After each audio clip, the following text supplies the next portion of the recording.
All right, what's up, my brothers? So the topic of today's video is a sponsored request. He says how to approach a dead bedroom in a marriage. Let's hop right into it. He says right here, "Hey Rich, I've been following you for quite some time and you've helped me a lot in developing as a man. I'm from Europe and a 36-year-old. I'm in a relationship with my wife for the past 10 years and we are married for 4 years. We have 2 kids, 5 and 7-year-old. My marriage has been working very well since. I'm a CEO in a medium-sized tech company and I'm making over $455,000 a year. I provide a great life for my family. My wife stays at home and raises our children. So dude, brings home the bacon, she cooks it up. I take care of everything financially. We have a big house, 2 brand new, very nice cars. I provide for her clothes, her shoes, her weekly beauty treatments, nails, makeup, hair, etc. A lifestyle that any woman could dream of. I'm 6'2", fit, well-built, and handsome. I feel the desire of many hot women around me on a regular basis. I know there are dozens of hot women out there that would fall for me immediately if I even let them. My wife herself calls me an alpha, even though I've never mentioned this term to her. She also tells me that I'm the best that she could ever get.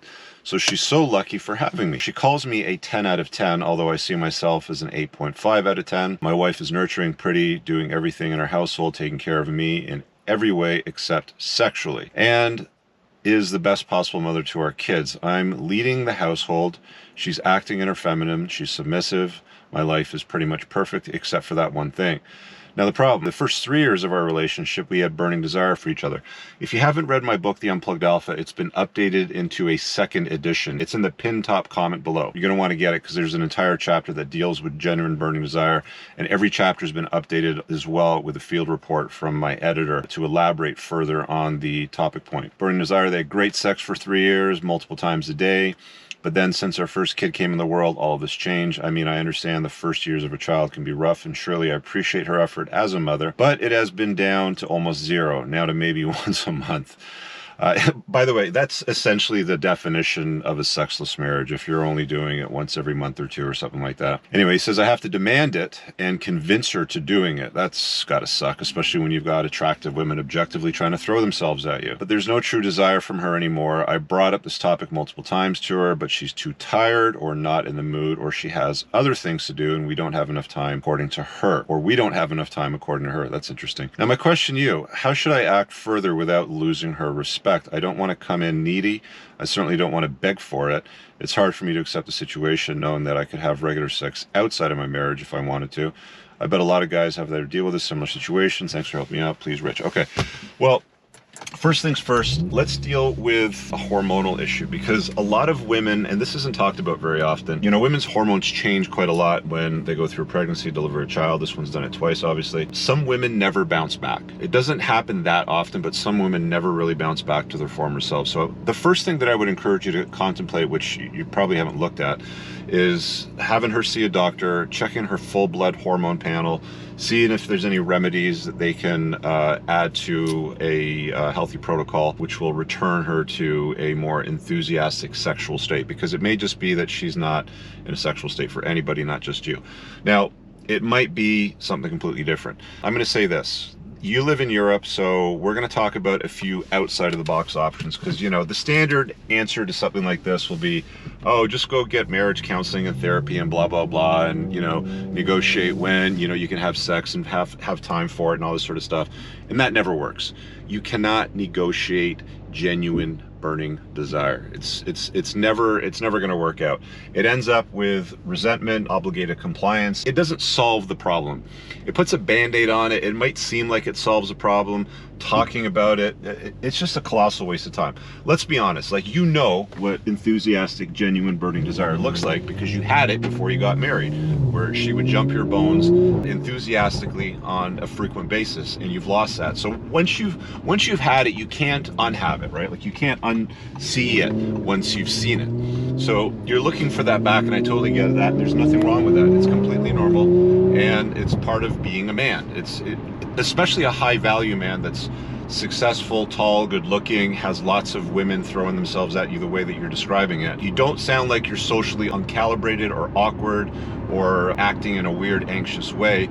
Although the way you describe some of the conversations about, you have to sort of convince her to do it, or you have to ask her for it, you're kind of leaning into a bizarre area. You should never really have to do this. Here's what it boils down to. A woman in a long-term relationship / marriage, she has first dibs on the D. I'm going to try to water this down for YouTube, okay? She has first dibs. She doesn't own it, okay? So if she's not going to acknowledge that she has the first dibs and act on it and take advantage of it, then I believe that you are within your right to get some exercise elsewhere. Let's talk about that right now. First thing I want to say is I've talked to a lot of guys in a similar situation like this who, again, describe the perfect marriage, the perfect wife, the perfect mother to their kids. You know, she's basically a 10 out of 10, except for she doesn't want to bang, which is a problem. That is not a happy, healthy marriage. Because I mean, like, the thing that men want in a long-term relationship, and you know, one of the big selling features, one of the big selling points, a lot of men, believe it or not, you know, tell me when I'm on private consults with them, is they think, like, they legit think that signing up for this long-term relationship and or marriage would have meant continuous, enthusiastic monkey sex. Like, all the naughty stuff that happened from the get-go would continue to happen into perpetuity. And the truth of the matter is, it doesn't. Even in a long-term relationship, things will start to die off. They will start to taper off on a sexual basis. Not to this extent. This is offside, okay? It will start to go downhill, but it should never get to this extent. This is not a normal, I'm going to do that in quotations, this is not a normal marriage, or shouldn't be considered a normal marriage or an accepted normal marriage. So the way that men have dealt with this throughout history, and I'm going to let you in on some kind of deeper, darker secrets that aren't really talked about, is they go get their exercise elsewhere. There's a interview that I did with Tristan Tate a few years ago over Zoom. We recorded it. He was okay with me keeping it on that platform. And what I did was I added it to my email list. So if you're on my list, you'll have seen it by now. If you're not, why aren't you on my email list? Again, the link for that is pinned in the top comment. You get on that, you'll get that hour-long conversation where he describes exactly how he lives his personal romantic life. He's got kids with multiple women. This is public information now. So he's got multiple children with multiple women. He's in a committed relationship with them. He takes care of them, takes care of the kids. But he's able to get exercise, we're going to put that in quotes as well, outside of those committed relationships. And he talks about exactly how he does that. One of the things that you do not do with a woman, and I made a video about this about a month or so ago, so I'll put a card up on the top right, generally is if you love a woman, you really shouldn't live with her. And I'll let you guys watch that video after you watch this, because I have some explaining to do still. There's lots of useful information that sort of tie into what I'm getting into and segue. So in Europe, as this guy describes, it's reasonably common for successful men, high-value men, to have fun outside of their committed marriage, and women to look the other way. There's three kinds of women. There's women that don't do this. They're vehemently opposed to it. They'll, you know, you cheated on me, you betrayed me, whatever it is, you know, whatever language they want to use, I'm leaving, I'm going to untie the knot. There's persuadable women who will contemplate it to want to, you know, make things work out, and there's women that are totally fine with it. You would be surprised at the amount of conversations I've had with very successful guys. I'm talking politicians, athlete type of guys, successful entrepreneurs, where their wife's interest in sex, or even may have still interest in sex, but they have a greater interest which isn't being placated in the marriage, and these guys go outside of the marriage for a little bit of exercise. It can go on a spectrum, anywhere from a mistress to a girlfriend to a friends with benefits to prostitutes. So on a scale, most women tend to be more comfortable anyway to look the other way if it's paid for, because the thing that they're more concerned with is he going to leave me? Is he going to take his resources, his provision, and his love, his attention, and go elsewhere? The last thing a chick wants is some random hoe to come knocking on their door and saying, hey Becky, guess what? Pierre knocked me up and I got his baby now. They don't want that. They don't want the surprise of it. They don't want the embarrassment of it. They don't want any of those things. So it's just something to contemplate from that angle. So they're most comfortable with you getting that itch scratched with prostitution. In fact, I've seen multiple videos online and YouTube now where they interview women in Eastern Europe, parts of Europe, but more specifically in Japan, I see it a lot too, where women on the street will just be like, oh yeah, if he wants to use a prostitute, totally fine. You know, he can just pay because he's not in love with them. Where it starts to get weird, again, is where you start taking vacations with them, you go and visit their family, you develop a full-blown relationship, you have another family with them. Tristan Tate manages to make it work out. And again, if you want to learn how he does it, get on my email list. He explains it all there in the hour interview. But on a balanced probabilities, a lot of very successful guys in Europe tend to have something on the side.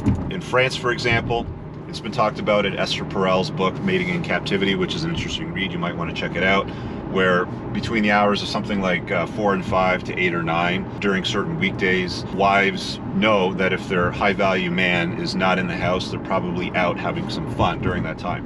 When these guys go out and have fun, again, they are protective of the marriage, or protective of their kids. They don't want to embarrass them, so they don't go to a restaurant where they would frequent with their wife and their children so that one of her friends could see them there and snap a picture and put on social media and be like, saw Pierre at the restaurant, here's a picture of him with his young floozy. They don't do stuff like that. They keep it on the down low, they're very discreet about it, but it's not hidden from their wife. Their wife knows that they do it.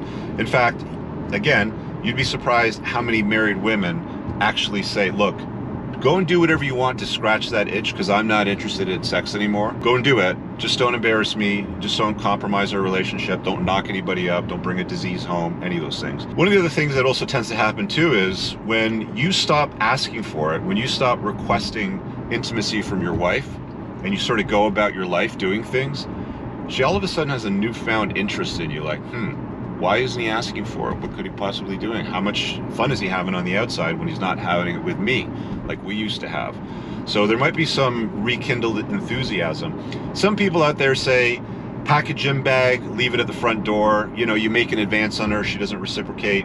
Just take your gym bag and go out, go to the dojo, lift some weights. Just remove yourself from the equation. Again, she's got first dibs. She doesn't want it. You can just leave the house and go and do something else. Let her know that your presence, your attention will be removed from the equation. That's one way to handle it. That doesn't tend to solve it for the most part. What I've seen mostly is guys will just sort of find something on the side. They will just get a mistress, a girlfriend, a friends with benefit, or they'll use a paid service to scratch that itch. So there's some potential solutions for you. Look, guys, I know it's not cookie cutter and color within the lines, but you want comforting lies, go watch another YouTube channel. You want the cold hard truth and unplugging from all that crap, that's what I bring you. So you let me know what you think in the comments below. Chop it up. What's a potential solution that you've seen that works? Do you disagree with me? I know there's going to be some guys right now, I have religious convictions and cultural convictions, that's wrong, you can't do that. Fine, don't bang. I don't care. I really don't care. If you want to be in a sexless marriage and you're fine with that, enjoy. That's your life. Here's the thing though, you only get one life, okay? Above the earth, where we are right now. When you're cold and dead and 6 feet under, if you get a bonus round due to your whatever convictions you might have, cool, maybe. But as far as we should all be concerned, in my opinion, this is it. Live your best life. Make yourself your own mental point of origin. If sexual intimacy is important to you, then do not abandon it. You go work hard, you make big bank, you take care of your family, you provide a nice house, hair, makeup, nails on a weekly basis, and one of her only jobs is to have sex with you enthusiastically, and she's not doing that. So she's not meeting her obligation, and you might be surprised, my friend, she might actually be okay with you stepping out discreetly, not compromising the relationship, and just looking the other way. Again, you guys tell me what you think in the comments below. Hit the like button. Again, check the top pinned comment for those links that I mentioned. See you guys in the next video. Peace out. I don't ever slow up, no I don't take shit. I got no love for the fakeness. If you wanna play tough and wanna hate this, I'll always show up.